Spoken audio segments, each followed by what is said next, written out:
Seri 7 Bukek Xiansu. Pendekar Super Sakti. Audiobook, novel silat. Cerita, Ho Ping Hu. Bab 34. Wajah Lau Pangcu berubah merah. Dia maklum bahwa yang kini menyerangnya dengan kata-kata adalah seorang di antara datuk-datuk hitam yang memiliki ilmu kepandaian tinggi sekali, dan maklum pula bahwa Ma Bin Lomo adalah seorang penentang penjajah yang gigih. Akan tetapi, ia pun mengenal siapa kakek ini, dan ia cukup mengenal pula siapa Bu Sam Kui. Maka dengan suara tenang ia menjawab. Tentu saja saya tahu, Lo Cianpue. Bu Sam Kui yang kini merupakan satu-satunya kekuasaan yang masih sanggup bertahan terhadap penjajah dahulu adalah seorang panglima bala tentara Beng yang bertugas menjaga dan mempertahankan tapal batas utara. Jasanya untuk kerajaan Beng sudah amat besar, jauh lebih besar daripada jasa para menteri dan pembesar di kota raja yang hanya membesarkan kesenangan diri sendiri. Akan tetapi apa kau pura-pura menutupi pengkhianatannya? Jauh sebelum bangsa Manchu datang, dia telah memberontak. Bu Sam Kui telah memberontak terhadap kerajaan Beng dan bergerak dari utara bersama dengan pemberontak Lai Chuseng yang mengangkat diri sendiri menjadi raja di Shenxi, dan pemberontak Tio Han Tiong yang bersarang di barat. Apakah engkau hendak menyangkal sejarah? Maaf, Lo Cianpue. Saya mengerti akan semua itu, akan tetapi saya pun mengerti mengapa mereka itu memberontak, karena pada masa itu, pemerintahan kerajaan Beng amat buruk dan lemah karena kaisar dan para menterinya mengubur diri dalam kesenangan dan pemuasan nafsu-nafsu duniawi, tidak mempedulikan keadaan rakyat yang hidup sengsara, dari luar ditindas para perampok dan bajak-bajak, dari dalam ditindas oleh para pembesar yang lalim. Kerajaan Beng makin suram dan bobrok, bagaikan sebuah bangunan yang makin lama makin lemah dan rusak karena digerogoti tikus-tikus dan rayap dari dalam. Sebagai orang-orang gagah yang mengingat akan nasib rakyat jelata, mereka bangkit menentang kaisar, akan tetapi malah dimusuhi dan terpaksa mereka memberontak terhadap pemerintah yang bobrok. Omongan orang yang berjiwa pemberontak. Betapapun juga alasannya, Bu Sam Kui sudah terang seorang pemberontak, seorang panglima yang tidak setia kepada rajanya. Dan orang macam itu sekarang hendak kalian bantu? Penyelewengan besar. Tidak ingatkah engkau bahwa selain dia itu pemberontak, dia juga seorang pengkhianat bangsa? Lupakah engkau bahwa Bu Sam Kui si pengkhianat itulah yang bersekutu dengan bangsa Manchu? Bu Sam Kui bersekutu dengan Pangeran Dorgan yang waktu itu memimpin barisan Manchu, kemudian bersama-sama menyerang ke selatan, menduduki kota raja yang telah dirampas pemberontak Lai Chuseng. Maaf, Lo Cianpue. Saya kira hal itu terpaksa dilakukan untuk menundukkan Lai Chuseng. Hal itu termasuk siasat perang. Hahaha. Siasat kotor, dan siasat goblok yang sama sekali tidak berhasil. Setelah bersekutu, dia berani memasukkan serigala ke dalam kandang. Kemudian dia sendiri dimusuhi oleh bangsa Manchu dan dikejar-kejar sampai lari terbirit-birit ke barat. Hahaha, dan orang macam itukah yang hendak kalian bantu? Habis, kalau menurut pendapat Lo Cianpue, bagaimana baiknya? Lau Pangcu yang terpaksa mengalah karena terdesak, bertanya. Kita berjuang sendiri. Kita menghancurkan penjajah Manchu, kalau sudah berhasil, kita membasmi pemberontak-pemberontak macam Bu Sam Kui. Kita harus menegakkan kembali kerajaan Beng yang tercinta. Kaisar terakhir kerajaan Beng telah membunuh diri, dan saya tidak melihat adanya keturunan kaisar yang lolos dari maut ketika bangsa Manchu menduduki istana. Masih banyak tokoh-tokoh Beng yang hidup di saat ini, termasuk aku. Apa sukarnya kelak menentukan pilihan baru untuk kaisar kerajaan Beng? Lau Pangcu tidak dapat menjawab lagi. Keadaan menjadi sunyi, suasana menjadi tegang. Semua orang menjadi bingung setelah mendengar perdebatan kecil itu, karena sebagian besar dari mereka berjuang mati-matian hanya karena tidak suka melihat tanah air dijajah bangsa asing. Adapun mengenai urusan kerajaan Beng yang sudah runtuh, mengenai urusan pemberontakan-pemberontakan yang lalu, mereka sama sekali tidak tahu dan tidak pula memperhatikan. Mereka berjuang dengan dasar mengusir penjajah dari tanah air. Kini muncul urusan berbelit-belit mengenai negara, mereka tidak mengerti dan menjadi bingung. Apalagi karena yang berdebat ini adalah Lau Pangcu yang selama dalam perjuangan ini merupakan pemimpin pejuang yang gigih dan pandai, berhadapan dengan seorang tokoh besar pula, bukan hanya tokoh perjuangan yang selalu melakukan perlawanan terhadap penjajah secara menyendiri sehingga nama pejuang-pejuang Inkoksan amat terkenal. Akan tetapi juga tersohor sebagai seorang tokoh Kang Ou yang dianggap manusia iblis. Melihat ayahnya tak dapat menjawab, agaknya terdesak oleh alasan-alasan yang dikemukakan iblis muka kuda itu, Xin Lian cepat melangkah maju, berkata dengan suara tenang namun nyaring berwibawa kepada kakek itu. Siangkoan Lo Qianwei, sudah lama saya mendengar nama besar Lo Qianwei yang terkenal sebagai Mahabin Lomo. Kalau ada perbedaan pendapat antara Lo Qianwei dengan kami, itu tidak perlu dipersoalkan. Kami adalah golongan pejuang yang tidak mempunyai pamrih untuk diri pribadi, kami satu-satunya hanyalah untuk menentang kaum penjajah. Soal siapa yang kelak akan memimpin rakyat setelah penjajah berhasil diusir dari tanah air, itu soal nanti, terserah kepada kaum cerdik pandai yang ahli mengenai hal itu. Sudah jelas bahwa Sichuan merupakan satu-satunya daerah yang menjadi pusat kegiatan menentang penjajah, maka kesanalah kita menoleh untuk bersama-sama memperjuangkan kemerdekaan tanah air. Kalau Lo Qianwei suka bekerja sama dengan kami, syukurlah. Kalau tidak pun tidak mengapa. Kita mengambil jalan sendiri dan cara sendiri untuk menghancurkan penjajah. Semua tamu mengangguk-angguk mendengar ucapan tegas dari Xin Lian ini. Mahabin Lomo memandang tajam dan mengerutkan keningnya. Nona muda, engkau siapakah? Dia adalah Lau Xin Lian, putriku, kata Lau Pangcu. Mahabin Lomo mengangguk-angguk, akan tetapi matanya tidak pernah melepaskan wajah gadis itu. Kemudian ia berkata, di antara orang-orang yang menjunjung kegagahan, segala pertentangan faham dan perbedaan pikiran hanya dapat diselesaikan melalui pertandingan kekuatan. Siapa kuat dia menang dan benar. Lau Pangcu dan Xin Lian hendak membantah pendapat yang memuja hukum rimba seperti kebiasaan watak kaum sesat itu, akan tetapi sambil tertawa Oukian si muka bopeng sudah meloncat maju menghadapi Xin Lian dan berkata, Siangkoan Lo Qianwei, sudah lama saya mendengar nama besar Lo Qianwei yang terkenal sebagai Mahabin Lomo. Kalau ada perbedaan pendapat antara Lo Qianwei dengan kami, itu tidak perlu dipersoalkan. Kami adalah golongan pejuang yang tidak mempunyai pamrih untuk diri pribadi, kami satu-satunya hanyalah untuk menentang kaum penjajah. Soal siapa yang kelak akan memimpin rakyat setelah penjajah berhasil diusir dari tanah air, itu soal nanti, terserah kepada kaum cerdik pandai yang ahli mengenai hal itu. Hahaha, memang seharusnya begitu. Dan, Lau Pangcu, maafkan pertanyaanku. Apakah putrimu ini sudah bertunangan? Akan segala sopan santun kosong, maka pertanyaan ini diterima sewajarnya olehnya, tidak dianggap kurang ajar. Belum, Oh Sichu. Bagus. Kalau begitu, kebetulan selagi Lau Pangcu mengadakan perayaan ulang tahun, mengapa tidak sekalian mencarikan jodoh untuk putrimu? Kulihat putrimu sudah lebih dari cukup dewasa. Bagaimana kalau sekarang ditentukan bahwa siapa yang dapat menandinginya berhak meminangnya? Hehe, aku pun belum menikah. Maksudku sudah duda dan sedang mencari jodoh. Mulut busuk. Xin Lian membentak marah sekali. Tadinya, gadis yang sudah menerima gembengan Xiao Lim Chit Kiam ini, yang sudah matang pula pengalamannya dan luas pandangannya, mengambil sikap tidak memusuhi Mahabin Lomo yang betapapun juga adalah seorang kawakan.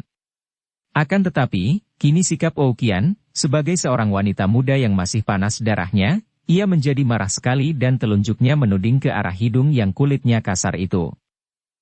Apakah engkau tidak pernah melihat bayangan mukamu yang buruk dan lebih menjijikkan daripada muka tikus selokan itu? Cih, tak bermalu. Kalau engkau hendak mencoba kepandaian untuk mempertahankan pendirian masing-masing, majulah dan jangan terlalu lebar membuka mulut yang berbau busuk. Xin Lian memang pada dasarnya galak dan pandai sekali bicara, maka sekali terbangkitkan kemarahannya, ucapannya amat pedas menusuk jantung, membuat si muka bopeng sebentar merah sebentar pucat. Ia pun marah sekali, apalagi melihat betapa para tamu banyak yang menahan tawa dengan menyembunyikan mulut di balik lengan baju. Bocah sombong! Kau mau mengenal kelihayan tuanmu? Ia membentak. Majulah dan cabut pedangmu. Xin Lian sudah melolos pedangnya karena gadis ini tidak sudi beradu lengan dengan si muka bopeng dan kalau dia melayani orang itu bertanding tangan kosong, mau tidak mau ia harus membiarkan lengannya beradu dengan lengan lawan. Ia pun dapat menduga bahwa sebagai kaki tangan Mahabin Lomo, si muka bopeng ini tentulah lihai ilmu silatnya. Diam-diam Oukian menjadi girang. Memang dia sendiri adalah seorang jago pedang yang menganggap bahwa ilmu pedangnya adalah yang paling tinggi di dunia. Entah sudah berapa ratus kepala orang terpenggal oleh pedangnya itu, selama ia merantau sebagai perampok tunggal. Sebelum ia ditundukkan Ma Bin Lomo dan menjadi pembantu iblis muka kuda. Cepat ia menggerakkan tangan dan dengan aksi yang boleh juga, tubuh tegak kaki kanan diangkat menempel lutut kiri, tangan kiri menjulang ke atas dengan telunjuk menunjuk langit, tangan kanan mencabut pedang di pinggangnya.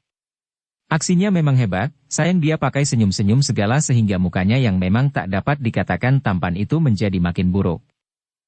Lihatlah kiamsutku yang tiada tandingan. Ou Qian membentak lalu pedangnya berkelebatan menyilaukan mata. Dia sudah bersilat pedang, tidak langsung menyerang karena pada pendapatnya, kalau melihat ilmu pedangnya gadis putri ketua Peklian Kaipang itu tentu akan menguncup hatinya dan akan menyerah tanpa bertanding lagi. Xin Lian mendengus sebal dan membentak. Sambutlah. Pedangnya sudah menusuk dengan kecepatan kilat. Dara ini adalah murid dari Xiao Lim Chit Kiam, 7 orang pendekar Xiao Lim Pai yang sudah terkenal sebagai ahli pedang kenamaan dan Xin Lian sudah mewarisi ilmu pedang Chit Seng Sin Kiam, ilmu pedang sakti 7 bintang. Kini, menghadapi si muka bopeng yang sombong, gadis itu sudah menusuk, ujung pedang tergetar dan pecah menjadi 7 sinar. Akan tetapi Dara itu hanya mempergunakan 3 sinar untuk menusuk ke 3 bagian tubuh lawan yaitu tenggorokan, ulu hati dan pusar. Gerakannya cepat sekali sehingga seolah-olah ada 3 batang pedang yang melakukan penyerangan. Terang-terang cering, Ou Qian kebingungan dan ilmu pedangnya yang dipamerkan tadi menjadi kacau balau karena secara bertubi-tubi ia harus menangkis 3 sinar itu. Tangkisannya ngawur, akan tetapi karena memang dia seorang yang sudah memiliki ilmu silat tinggi, ia berhasil juga menangkis sambil berloncatan ke belakang, tangannya tergetar setiap kali pedangnya bertemu dengan ujung pedang lawan. Barulah ia terkejut bukan main, sama sekali tidak mengira bahwa gadis muda yang cantik itu memiliki gerakan sedemikian cepat dan kuatnya, tanda bahwa ilmu pedang gadis itu hebat bukan main. Ou Qian maklum akan kelihayan lawannya, maka ia tidak lagi berani banyak aksi dan cepat ia menggerakkan pedang, bertanding dengan sungguh-sungguh dan melakukan serangan balasan.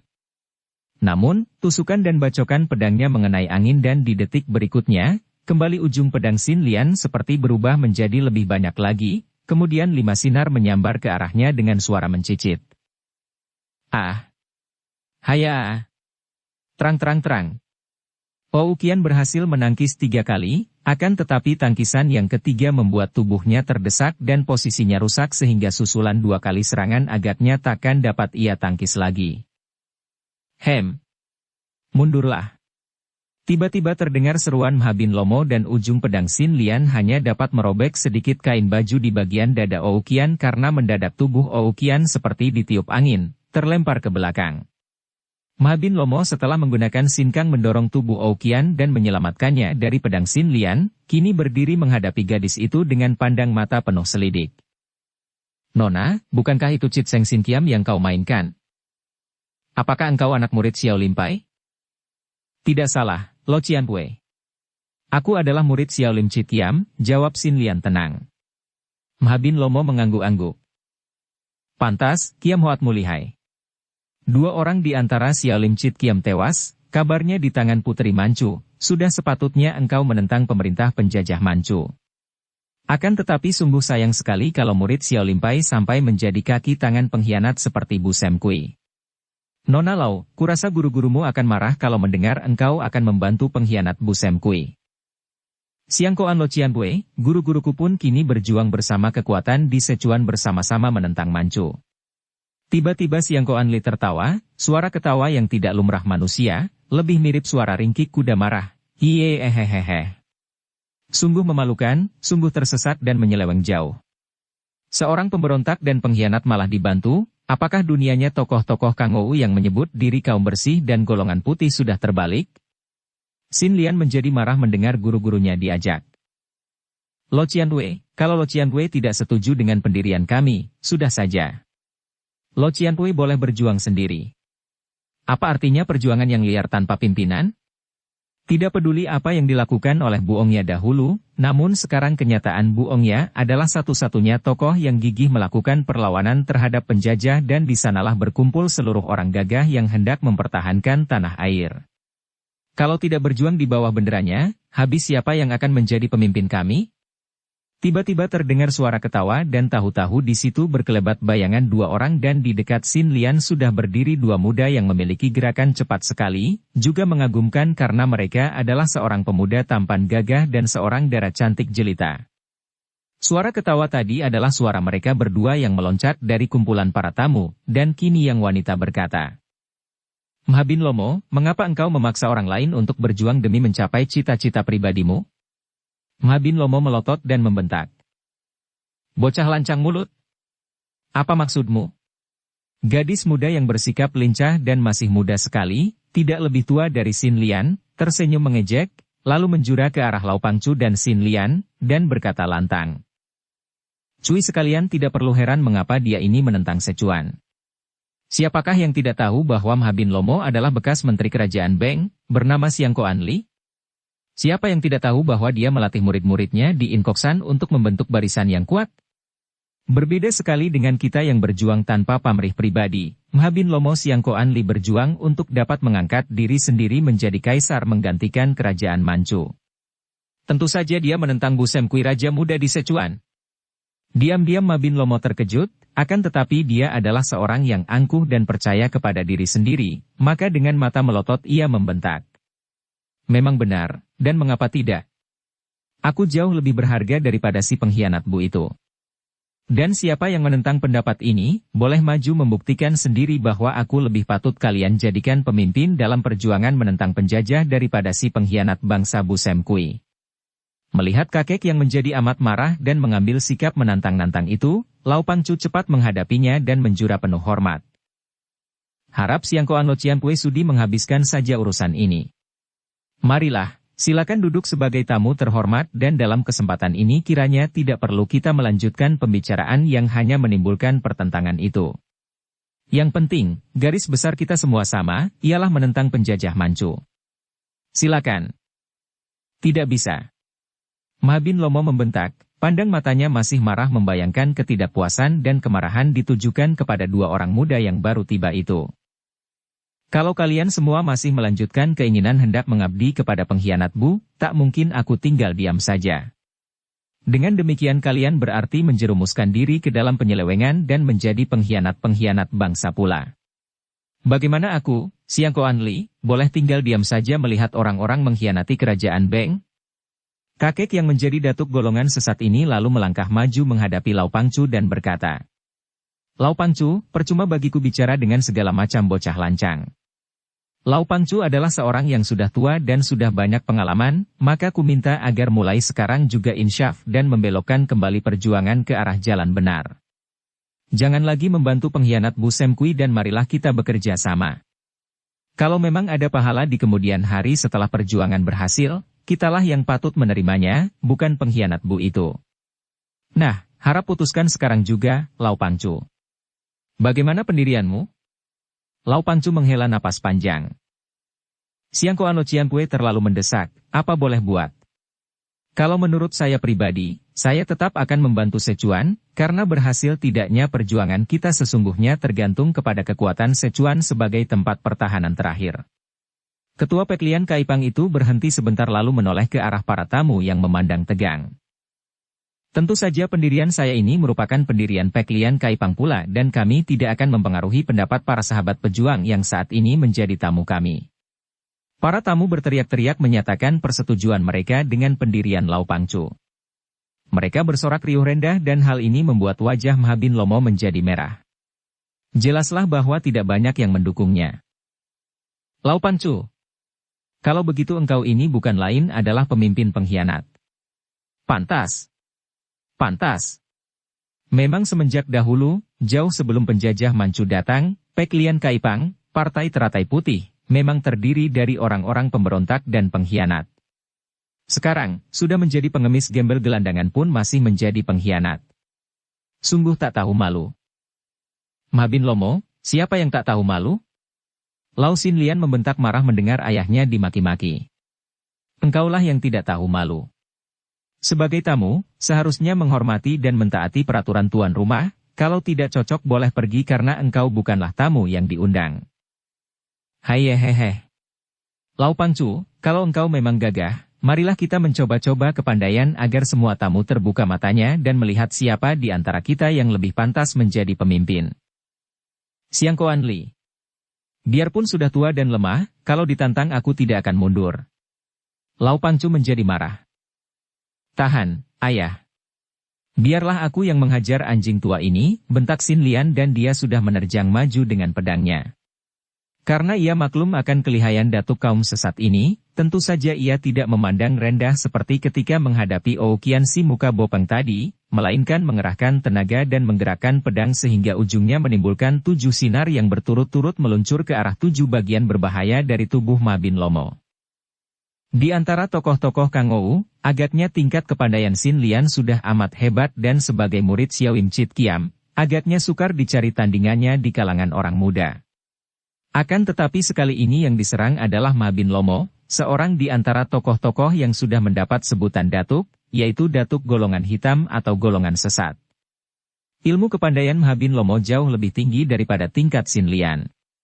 Apalagi hanya darah remaja ini, biar Xiao Lim Chit Kiam sekalipun maju bersama, belum tentu akan dapat mengatasi kepandaian Ma Bin Lomo yang tingkatnya dapat disejajarkan dengan ketua Xiao Lim Pai yaitu guru Xiao Lim Chit Kiam. Melihat sinar pedang gadis itu yang memecah menjadi 7 sinar, diam-diam Ma Bin Lomo terkejut dan kagum, memuji ilmu pedang ciptaan Cheng San Huishio ketua Xiao Lim Pai yang telah dikuasai dengan baik oleh gadis ini. Kalau dia menghendaki, tentu saja dengan mudah Ma Bin Lomo akan dapat merobohkan Xin Lian dengan ilmu pukulan Swat Im Sin Chiang yang dahsyat. Akan tetapi dia mempunyai cita-cita lain. Kedatangannya sebetulnya bukan hendak memusuhi Pek Lian Kai Pang, melainkan hendak menarik mereka menjadi sekutu dan membantunya. Kini menghadapi Putri Lau Pangcu, dia tidak mau sembrono menurunkan tangan keji, dan hanya ingin membuktikan bahwa dia patut menjadi pemimpin dengan kepandaiannya yang paling lihai di antara mereka semua. Hayehe. Kiamsut yang bagus, akan tetapi tidak ada artinya kalau kau pergunakan untuk menyerangku, Nona Cilik. Ia mengejek, kedua tangannya bergerak ke depan membuat gerakan melingkar-lingkar dan 7 sinar pedang itu seperti diseret angin puyuh yang amat kuat. Betapapun Xin Lian mengerahkan tenaganya untuk menahan, tetap saja pedang dan tangannya terseret oleh gelombang hawa yang amat dahsyat dan dingin sehingga gerakan pedangnya kacau dan semua serangannya gagal dengan sendirinya. Ma Bin Lomo, sungguh tak patut menghina nona rumah. Tiba-tiba pemuda yang datang bersama gadis jelita tadi menerjang maju. Mereka berdua sudah menerjang dengan pedang mereka dan yang amat hebat adalah ginkang mereka karena gerakan kedua orang muda ini cepat seperti kilat. Pedang di tangan pemuda dan gadis ini telah menolong Xin Lian karena Putri Lau Pangcu yang tadinya terancam untuk terputar tubuhnya oleh hantaman angin pukulan Swat Im Sin Chiang yang amat dahsyat, kini berhasil meloncat ke pinggir ketika Ma Bin Lomo terpaksa menghentikan gerakan tangannya untuk menghadapi serangan kedua orang muda itu.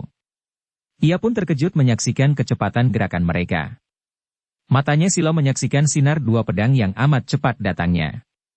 Kakek ini mengeluarkan suara meringkik dan tubuhnya sudah mencelat ke atas menghindarkan diri daripada sambaran 2 pedang. Akan tetapi, kini Xin Lian sudah maju lagi dengan pedang diputar cepat. Kini murid Xiao Lim Chit Kiam ini bersikap hati-hati karena maklum betapa lihainya kakek bermuka kuda itu. Pedangnya membentuk segulung sinar yang mencuat ke depan amat terangnya menusuk dada kakek itu yang baru melayang turun. 2 orang muda yang lihai itu pun menyambut turunnya tubuh Ma Bin Lomo dengan tusukan dan bacokan pedang. Ma Bin Lomo kembali mengeluarkan suara terkekeh seperti bunyi ringkik kuda. Ujung kakinya tiba-tiba menangkis atau menotol ujung pedang 3 orang muda itu dengan meminjam tenaga mereka, tubuhnya sudah melesat ke belakang 3 orang lawan. 3 orang muda itu cepat membalikkan tubuhnya. Mereka kaget sekali karena tidak mengira kakek itu sedemikian lihainya. Juga para tamu terkejut dan menjadi jerih. Pada saat itu, tiba-tiba terdengar suara keras. Harap hentikan pertandingan. Saya datang membawa berita penting. Semua orang menoleh, dan tiba-tiba Ma Bin Lomo mengeluarkan suara meringkik aneh. Wajahnya berubah pucat ketika memandang kepada pemuda berkaki buntung yang jalan terpincang-pincang maju dibantu tongkatnya. Ma Bin Lomo meloncat dan menghadang Han Han sambil berkata, Kau masih hidup. Tentu saja Ma Bin Lomo sudah mendengar berita di Inkoksan bahwa Han Han dan Kim Chu telah menjalani hukuman yang dijatuhkan oleh Toat Beng Chiu Xianli kepada dua orang murid itu, dan dia mendengar bahwa selain dibuntungi, juga kemudian Han Han dan Kim Chu dilempar ke dalam jurang maut yang tak berdasar. Tentu saja ia menjadi kaget sekali melihat bekas murid ini tahu-tahu muncul di situ. Karena menyangka bahwa seperti juga dahulu, bocah aneh tentu hanya akan menimbulkan keonaran dan akan menghalangi cita-citanya, Ma Bin Lomo tidak mau banyak cakap lagi, setelah menegurnya lalu mengulur tangan kanannya yang menuding tadi, mengerahkan Swat Im Xinjiang menyerang ke arah jantung Han Han di balik dadanya. "Siangkoan Lo Cianpue, apakah engkau baik-baik aja?" Han Han menyoja, mengangkat tangan ke depan dada, untuk memberi hormat. Tidak ada seorang pun yang menduga bahwa pada detik itu, dua buah tenaga tak tampak yang amat dahsyat bertemu di antara mereka dan akibatnya, wajah Ma Bin Lomo menjadi pucat seperti kertas dan ia menahan darah yang sudah naik ke kerongkongannya agar tidak muntah. Tenaga Swat Im Xinjiang yang ia lancarkan untuk menyerang Han Han tadi membalik dengan cepat dan tidak terduga-duga olehnya sehingga melukai rongga dadanya sendiri. Memang ia tahu bahwa bocah bekas muridnya yang telah menggembleng diri di Pulau Es ini memiliki kepandaian aneh dan tenaga dahsyat, akan tetapi dia telah buntung dan betapa dalam waktu tak lama saja telah mampu menangkis Swat Im Xinjiang tanpa gerakan memukul melainkan hanya bersoja sudah mampu mengembalikan pukulannya. Hal yang tidak diduga-duga oleh Ma Bin Lomo ini membuat ia terluka dan jerih. Dengan mulut tertutup rapat ia menggapai Oukian dan pergi dari tempat itu diikuti si muka bopeng yang terheran-heran, juga para tamu menjadi lega ketika melihat bahwa kakek yang ditakuti itu pergi tanpa pamit. "Han Han." Suara ini keluar dari mulut Sin Lian dan pemuda tampan itu secara berbareng.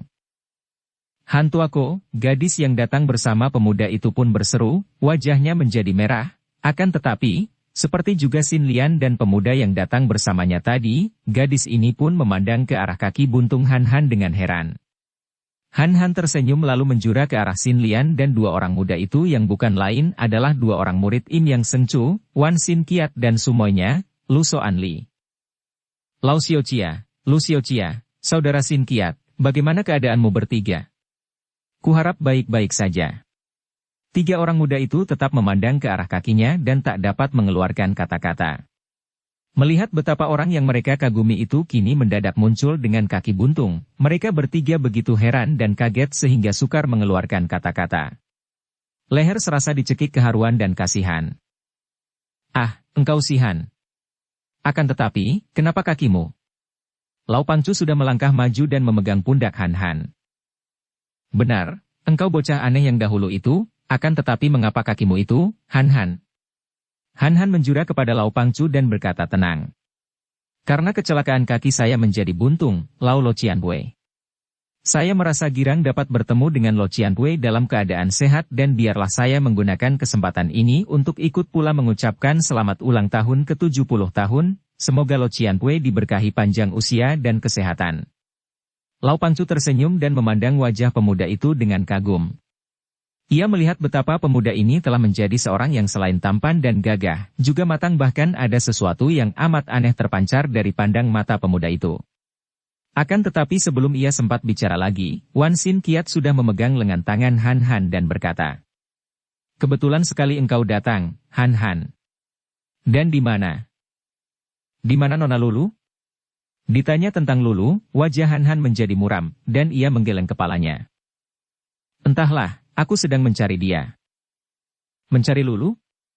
Ah, tadinya kusangka bahwa engkau datang bersama Lumoy," kata Sin Lian dan Han Han menjadi terheran-heran mendengar gadis itu menyebut Lulu dengan suara demikian akrab. Melihat ini, Lau Pangcu tertawa dan berkata, "Marilah kita bicara di dalam."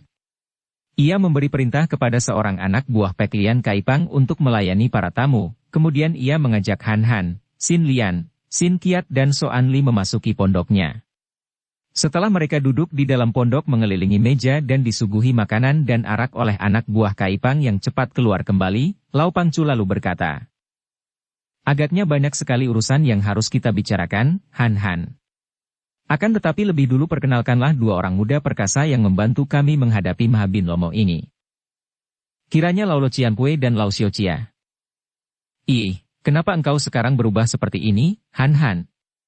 Masa menyebut aku nona-nonaan segala? Apakah aku harus menyebut tuan muda kepadamu? Tiba-tiba Xin Lian menegur dengan mulut cemberut. Hati Soan Li yang melirik dan melihat ini menjadi berdebar dan terasa tidak enak. Akan tetapi Xin Qiat dan Lau Pangcu tertawa menyaksikan sikap Xin Lian ini. Merah wajah Han Han ditegur gadis itu. Baiklah. Aku ulangi lagi, agaknya Lau Pangcu dan Xin Lian belum mengenal dua saudara ini. Dia adalah Hawasan Gihiap Wan Xin Qiat dan Nona ini adalah Hawasan Kiam Lilu Soan Li. Kiranya murid-murid dari Im Yang Seng Chu. Maaf kalau saya yang tua tidak mengenal dan bersikap kurang hormat. Akan tetapi Xin Lian tidak bersikap seperti ayahnya, bahkan memandang kepada dua orang muda itu dengan alis berdiri. Betapapun juga, di dalam hati gadis ini masih ada bekas luka akibat siasat adu domba antara Xiao Limpai dan Hawasan Pai. Soan Li yang cerdik tentu saja dapat mengerti akan sikap Xin Lian ini dan ia cepat berkata. Nama besar Enci Xin Lian sebagai murid tokoh-tokoh Xiao Lim Chit Kiam telah lama saya mendengarnya. Enci Xin Lian, kedatangan kami berdua ini adalah hendak menghapus segala peristiwa hitam yang timbul di antara Hawasan Pai dan Xiao Lim Pai, yang sesungguhnya ditimbulkan oleh siasat buruk adu domba oleh pemerintah Manchu. Kiranya Enci sudah pula mendengar akan hal itu, peristiwa yang patut disesalkan sehingga menyeret pula Hantuako yang sama sekali tidak berdosa. Hantuako yang terseret oleh siasat adu domba di antara kedua partai, sampai-sampai mendatangi Pek Eng Piao Kiok dan bertemu dengan tokoh-tokoh Hawasan Pai, bahkan mengalami penghinaan pula. Sungguh kami merasa menyesal sekali. Wajah keruh di muka Xin Lian segera menghilang. Memang pada dasarnya, watak Xin Lian adalah lincah dan peramah. Kalau tadi ia berwajah keruh melihat munculnya dua orang tokoh Hawasan Pai adalah karena ia teringat akan kematian dua orang di antara ketujuh orang gurunya. Ia cepat tersenyum dan berkata, Adik Soan Li, aku telah tahu akan hal itu semua. Aku telah mengetahui betapa kalian berdua sampai bentrok dengan orang-orang Hawasan Pai sendiri. Aku telah diceritakan oleh adikku Lulu yang pandai bercerita sehingga peristiwa di Piao Kiok itu seolah-olah dapat kubayangkan dengan mata sendiri. Xin Lian, apa artinya semua ini? Adikmu Lulu. Bagaimana ini? Kembali Lau Pangcu tertawa, agaknya kakek ini merasa girang sekali dapat bertemu dengan Han Han yang sudah banyak ia dengar dari Lulu. Ia memandang pemuda ini dan diam-diam kakek yang sudah berpengalaman ini dapat mempercayai omongan Lulu yang pernah mengatakan bahwa di dunia ini kakaknya adalah yang paling sakti. Sungguh pun ia maklum bahwa Lulu melebih-lebihkan akan tetapi ia dapat menangkap wibawa yang amat luar biasa dan sinar aneh terpancar keluar dari sepasang mata pemuda itu. Hahaha, agaknya telah terjadi banyak sekali hal yang amat kebetulan dan yang perlu kita saling tuturkan, Han Han.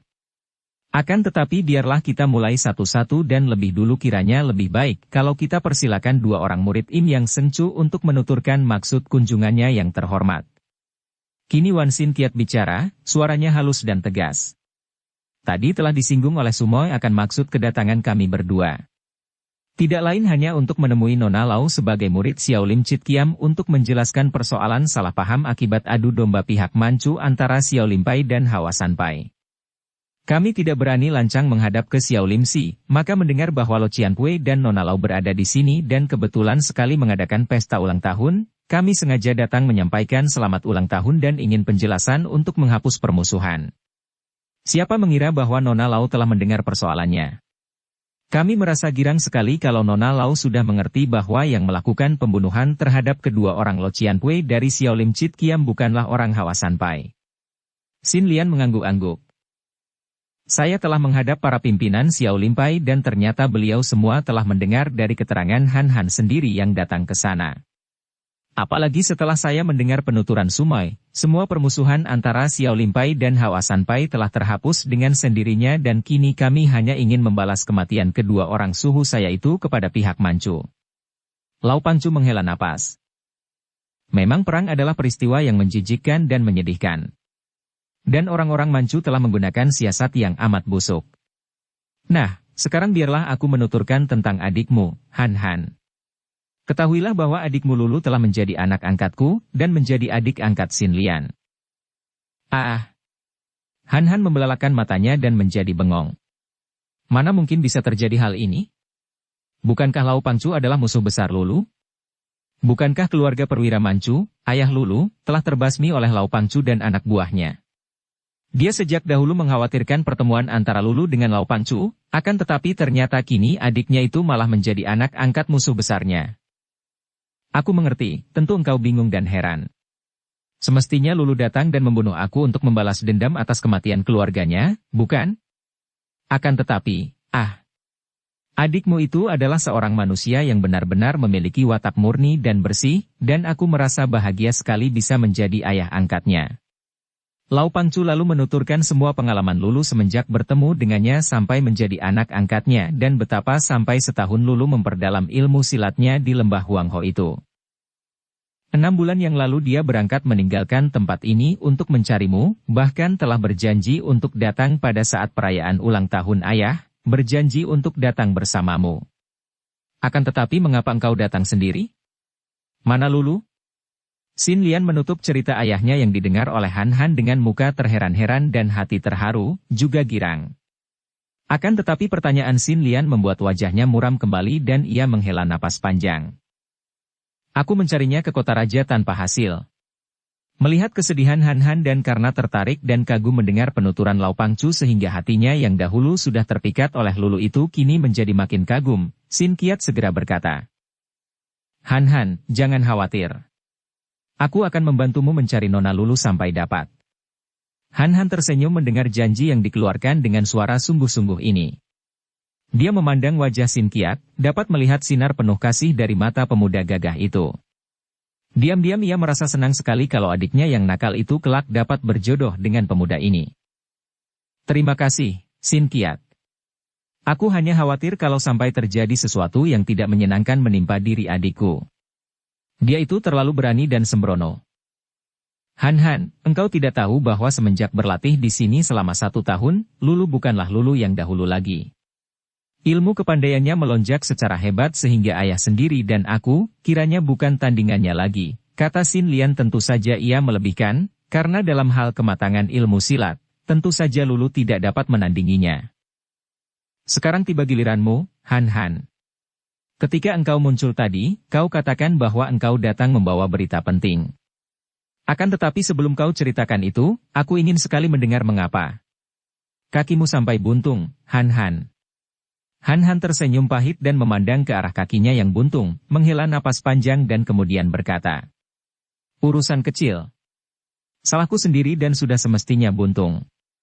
Kakiku buntung akibat hukuman yang dijatuhkan oleh Toat Beng Chiu Xianli. Iblis betina yang kejam. Xin Lian berteriak marah, seperti mengeluarkan api. Dan, Lulu Moi belum tahu akan hal itu? Han Han menggeleng kepala dan memandang. Alangkah kaget dan herannya ketika ia melihat mata Xin Lian merah seperti hendak menahan tangis. Aku sudah mendengar dari Suhu akan kekejaman iblis betina itu. Sungguh keji sekali. Hantu aku, kenapa dia melakukan hal sekejam itu? Han Han menoleh kepada Soan Li yang wajahnya menjadi pucat. Ia tersenyum. Tidak kejam, melainkan sudah menjadi peraturan di Inkoksan begitu. Murid yang melarikan diri akan dihukum buntung kakinya. Dan aku pernah menjadi muridnya, kemudian aku melarikan diri. Ketika akhir-akhir ini tertangkap, kakiku dibuntungi sebelah. Sudahlah, hal ini sudah terjadi, tidak ada gunanya dibicarakan lagi. Ia terpaksa mengeluarkan ucapan hiburan ini karena melihat betapa Xin Lian dan Soan Li kelihatan marah dan kebencian hebat terpancar keluar dari mata mereka terhadap Toat Beng Chiu Xianli. Yang penting adalah keperluan yang membawaku datang ke sini. Lau Pangchu, saya merampas sebuah surat dari tangan utusan-utusan Manchu yang ditujukan kepada Su Chiangkun, komandan pasukan Manchu yang bertugas melakukan pembersihan. Inilah suratnya, harap Lau Pangchu dan Cui sekalian membaca agar dapat diatur bagaimana baiknya. Mata Lau Pangchu terbelalak ketika ia membaca surat perintah rahasia dari Putri Nirahai itu dan ketika ia memberikan surat itu kepada Xin Lian, kemudian dibaca pula oleh Xin Qiat dan Soan Li, Xin Qiat berseru. Putri Nirahai inilah orangnya yang menjadi biang keladi permusuhan antara Xiao Limpai dan Hawa Sanpai. Dia kabarnya amat lihai dan amat cerdik mengatur siasat-siasat licik. Lau Pangchu, kalau begitu, keadaan Pangchu di sini berbahaya, harus cepat-cepat pindah. Lau Pangchu tetap tenang dan menggeleng kepala. Wan Sicu lupa bahwa pasukan Manchu belum menerima surat perintah ini. Tiba-tiba kakek itu memukul telapak tangan kirinya dengan kepalan kanannya, wajahnya berseri dan pandang matanya penuh semangat. Biarpun sudah lama sekali ia tidak lagi aktif dalam perjuangan karena selain merasa tua juga setelah menjadi ayah angkat lulu hatinya menjadi hambar terhadap perjuangan, kini agaknya timbul kembali jiwa kepahlawanannya. Ah, ini kesempatan bagus sekali untuk menghancurkan mereka. Surat ini harus disampaikan kepada Su Chiangkun, biarkan mereka melakukan penyerangan ke sini. Kita mengatur barisan pendam, menjebak mereka dan dengan mudah kita akan dapat membasmi mereka. Akan tetapi surat perintah ini harus disampaikan kepada mereka. Han Han menerima kembali surat itu dan menyimpannya dalam sampul lalu mengantonginya. Tepat seperti dugaan saya bahwa Pangcu akan mengambil keputusan seperti itu, karena itulah maka saya lebih dahulu datang ke sini. Biarlah saya menyerahkan urusan memasang barisan pendam itu kepada Pangcu, dan saya akan melanjutkan perjalanan saya mengunjungi Su Chiangkun untuk menyerahkan surat ini. Hei! Ah, itu berbahaya sekali. Han Han, biarlah surat itu diserahkan oleh anak buah Peklian Kaipang. Lau Pangcu, apakah kalau yang menyerahkan anak buahmu tidak berbahaya? Memang berbahaya, akan tetapi andai kata anak buahku sampai mati sekalipun dia akan mati dengan rela, mati sebagai gugurnya seorang pejuang. Pangcu. Apakah saya takut mati? Tidak. Saya sendiri yang harus menyerahkan surat ini, bukan sekali-kali untuk membantu perjuangan karena saya masih belum bisa mengikatkan diri dengan perang, melainkan karena alasanku pribadi. Nah, selamat tinggal, aku harus pergi sekarang. Kalau terlalu lama, khawatir kalau pihak Manchu tahu bahwa utusan mereka telah kubunuh dan pembawa surat ini bukan utusan mereka, melainkan palsu. Setelah berkata demikian, Han Han menjura dan cepat ia terpincang-pincang keluar dari pondok itu. Setibanya di ruangan depan, para tamu memandangnya dengan penuh perhatian, akan tetapi Han Han tidak mengacuhkan mereka dan terus keluar dari tempat itu, menuruni puncak. Setelah tiba di lereng puncak itu di mana tidak ada orang lain lagi yang akan melihatnya, Han Han lalu meloncat dan mengerahkan ilmu kepandaiannya yang mukjizat, yaitu gerakan-gerakan kilat yang membuat ia dapat bergerak secara luar biasa, berloncatan seperti terbang. Han Han. Teriakan ini membuat Han Han cepat membuang ilmunya, mematahkan daya dorongan hebat yang membuat tubuhnya seperti dapat terbang, cepat ia melayang turun ke atas tanah. Kiranya di situ berdiri Xin Lian yang memandang kepadanya dengan mata terbelalak penuh kekaguman. Han Han. Kau, betapa hebat gerakanmu tadi. Wajah Han Han menjadi merah. Ia merasa jengah karena ilmunya terlihat oleh Xin Lian. Ah, kau terlalu memuji, Xin Lian. Ada urusan apakah engkau menyusulku?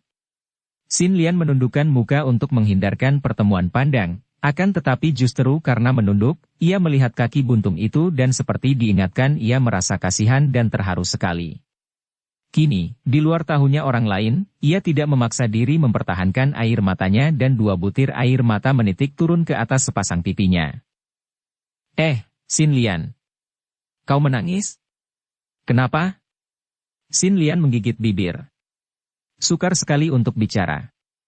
Akhirnya setelah menghapus 2 butir air mata dari pipinya tanpa disadarinya bahwa ada 2 butir lagi menggantikan yang ia hapus, ia dapat berkata lirih.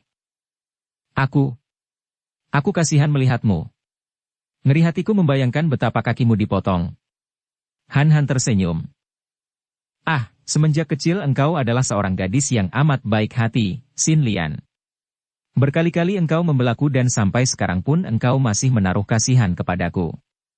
Terima kasih, Xin Lian, engkau benar-benar seorang gadis yang amat berbudi. Aku girang bahwa Lulu telah menjadi adik angkatmu. Han Han, harap kau maafkan aku. Maafkan? Kenapa? Dahulu, aku telah salah sangka, mengira engkau membantu orang-orang Hawa Sanpai untuk memusuhi Xiao Limpai sehingga aku menghinamu, menyerangmu. Han Han menarik nafas panjang. Akulah yang harus minta maaf kepadamu, Xin Lian. Aku menganggap saudara-saudaramu orang-orang Xiao Limpai sebagai perampok. Ah, sudahlah, semua adalah akibat siasat busuk Putri Nirahai. Percayalah kalau aku dapat bertemu dengan dia, akan kuberi hajaran putri yang jahat itu. Nah, sekarang aku harap kau suka pulang, aku hendak melanjutkan perjalananku. Pemuda buntung itu sudah membalikkan tubuh ketika ia mendengar suara Xin Lian memanggil. Han Han. Ia memutar tubuh. Dua pasang mata bertemu pandang, melekat, terpesona dan Han Han terkejut bukan main melihat betapa sepasang mata Xin Lian itu mengeluarkan sinar yang sama benar dengan sepasang mata Kim Chu. Salahkah pelihatannya? Ataukah?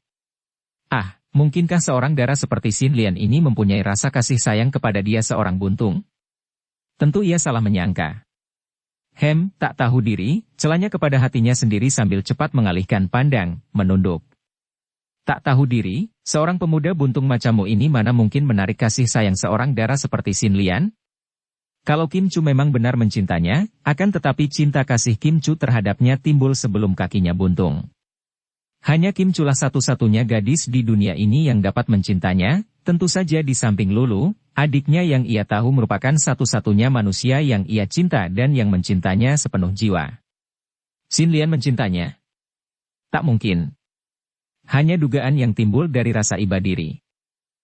Ada apakah, Xin Lian? Tanyanya dan ia berani lagi mengangkat muka memandang setelah berhasil menguasai hatinya. Kini ia tidak melihat lagi sinar aneh dari mata Xin Lian dan diam-diam ia mentertawakan dirinya sendiri yang ternyata telah salah menduga. Han Han, biarkan aku pergi menemanimu mengantar surat itu ke markas pasukan Manchu. Aku sudah bilang kepada ayah. Han Han terkejut. Tidak mungkin, semua orang tentu mengenal engkau sebagai putri Lau Pangchu dan hal itu amat berbahaya. Apakah kalau engkau yang pergi ke sana tidak berbahaya? Kalau memang akan menghadapi bahaya, biarlah kita hadapi bersama. Aku tidak takut. Han Han tersenyum di dalam hatinya. Kalau sudah berkeras kepala begini, Xin Lian seperti masih kanak-kanak, tidak ada perubahan sama sekali sejak dahulu. Akan tetapi ia segera berkata dengan halus. Xin Lian, bukan demikian maksudku. Tentu saja engkau pun tidak takut akan bahaya, dan tentu saja kalau ada engkau, kita berdua akan dapat menghadapi musuh lebih kuat lagi.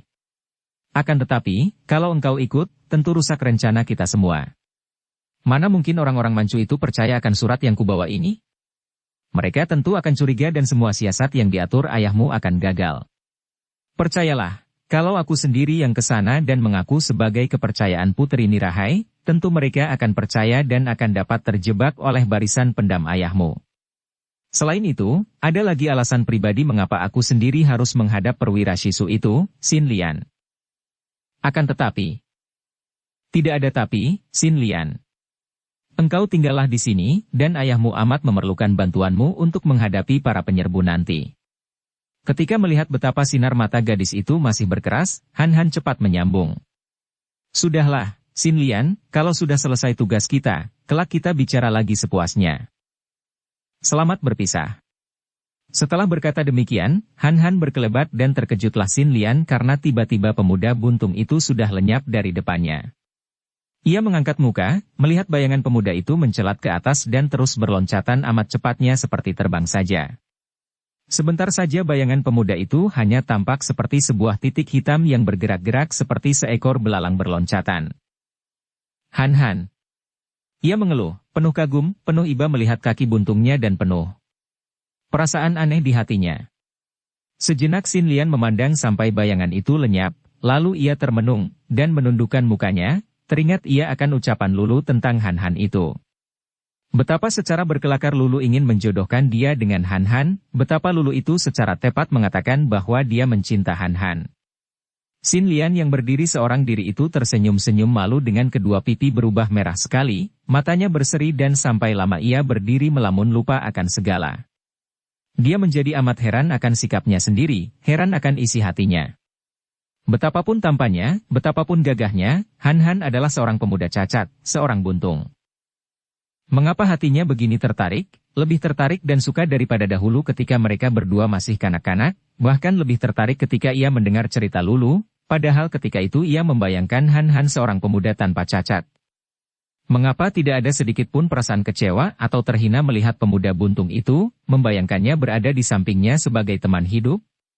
Bahkan ada rasa bangga di hatinya, bangga bahwa biarpun kakinya buntung sebelah, namun Han Han memiliki kepandaian yang amat luar biasa, dan hal itu terbukti dari gerakan pemuda itu yang benar-benar belum pernah ia lihat pada orang lain.